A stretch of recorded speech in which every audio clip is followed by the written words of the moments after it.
નમસ્કાર વિદ્યાર્થી મિત્રો, દ્રષ્ટિ એજ્યુકેશનમાં આપનું સ્વાગત છે.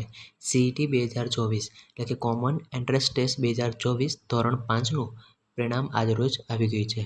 તો આ પરિણામ કઈ રીતે જોવાનું છે અને આપનું પરિણામ શું આવ્યું છે એ તપાસવા માટે આપણે આગળ જોઈશું. જેની અંદર તમારે સૌપ્રથમ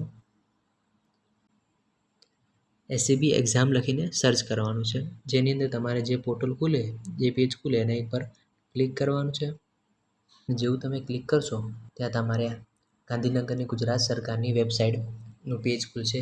તમારી મોબાઈલ સ્ક્રીન ઉપર જે 3 ડોટ દેખાય છે એની પર ક્લિક કરશો એટલે પ્રિન્ટ રિઝલ્ટ લખેલું હશે તેની પર ક્લિક કરવાનું. પ્રિન્ટ રિઝલ્ટ ખોલતા આપની સામે જે બોક્સ મૂકેલા છે એની અંદર તમારો સીટ નંબર એની પહેલાં ઉપર ક્લિક કરી દેવાનું. પછી તમારો સીટ નંબર નાખવાનો છે.